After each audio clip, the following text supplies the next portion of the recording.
फिर उसने शादी के लिए हाँ क्यों की? उसने शादी के लिए हाँ करके तुम्हारी जिंदगी बर्बाद कर दी। सरिता को शादी तो करनी थी। मुझे शादी तो करनी थी। उसकी शादी तो करनी थी। अगर उसे कोई सीधा साधा शरीफ सा लड़का मिलता ना तो वो उसके घर को जन्नत बना देती। मैंने सोचा था तुम्हारा घर जन्नत बना देगी। बाबूजी, मुझे उससे कोई शिकायत नहीं है। अब मैं समझता हूँ मैं ही कई बार हद से गुजर जाता था, ज्यादती करता गया उससे। बेटा, गृहस्थी निभाने के लिए कई बातों को, एक दूसरे की कमजोरियों को बर्दाश्त करना पड़ता है, सहना पड़ता है, क्योंकि शादी जिंदगी भर का साथ है। अपने खुदगर्जी की वजह से मैंने कभी इस बात को अहमियत ही नहीं दी। सुरजीत, तुमको मैं अपना बेटा मानता हूं। सरिता नहीं रही से तुम तो पराई नहीं हो गए। तुम आज भी मेरे अपने हो। तुमको बुरा न लगे तो एक बात कहूं। बाबूजी, आप जानते हैं मैं आपकी कोई बात नहीं टाल सकता।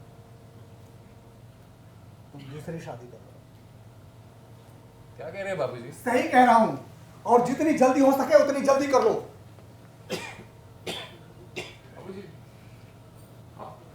आप मुझे क्या समझते हैं? मैं भी इंसान हूं, खुदगर्ज हूं, लेकिन इतना खुदगर्ज नहीं हूं। आदमी की जिंदगी में सेक्सी सब कुछ नहीं होता है। ठीक है, सरिता और मेरे झगड़े होते थे, हमारी आपस में नहीं बनती थी, लेकिन इसका मतलब यह थोड़ी है कि उसके मरते ही मैं ब्याह रचा लूं। अभी उसकी चिता की राख भी ठंडी नहीं हुई है। इसीलिए कहा हूं बेटा, तुम जल्दी शादी कर लो। तुम जानते हो, सरिता मेरी सबसे प्यारी औलाद थी। बाबूजी, इसलिए आप कह रहे हैं? हाँ बेटे, इसलिए मैं कह रहा हूं। कहीं आप उसकी याद के साथ साथी तो नहीं कर रहे हैं? मैं सरिता की याद के साथ इंसाफ कर रहा हूं।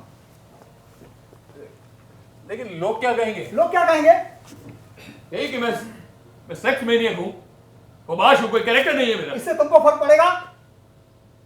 मुझे नहीं, किसको पड़ेगा? लेकिन और कोई वजह? मुझे कुछ अच्छा नहीं लग रहा है। क्या अच्छा नहीं लग रहा है? ये इस तरह की बातें करना, जैसे हम कोई सौदा बेच रहे हैं या खरीद रहे हैं।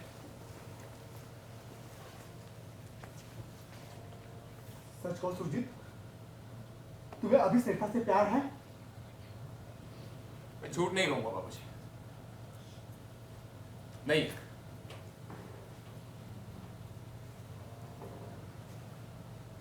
कभी प्यार था? शायद कभी नहीं था।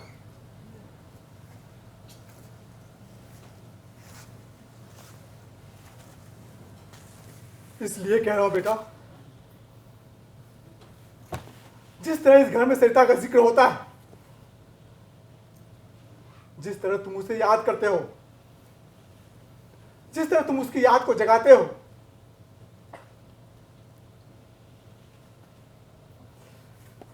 वो मेरे लिए दर्दनाक है, अजियतनाक है। मैं चाहता हूं बेटा, तुम जल्दी दूसरी शादी कर लो। इस घर में सरिता का जिक्र नहीं होना चाहिए। तुम्हारी जुबान से सरिता का नाम नहीं निकलना चाहिए। यही हम इंसाफ कर सकते हैं उसकी याद के साथ।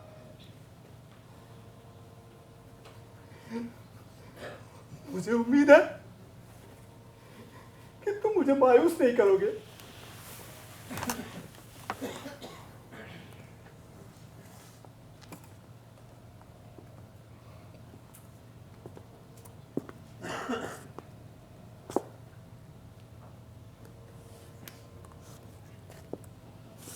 तो तुमने बाबूजी का कहना नहीं माना? पहले तो मैं समझ ही नहीं सका। मैं जानती थी बाबूजी छोटी से छोटी बात को भी मान ही देते थे। तुम उन्हें अच्छे से जानती थी? हाँ, लेकिन सरिता की मौत के बाद से कुछ ज्यादा है। सरिता को मरने के बाद से बाबूजी को चुप्पी सी लग गई थी। वो चुपचाप एक अंधेरे कमरे में पड़े छत को ताका करते थे। घर का या बाहर का कोई भी आदमी उनके कमरे के अंदर नहीं आ जा सकता था। एक दिन मैंने ही उन्हें आहिस्ता से आवाज दी। मैंने कहा, बाबूजी। तो वो उठ खड़े हुए। कमरे में कुछ अंधेरा सा था। वो मेरी तरफ देखने लगे। सरिता,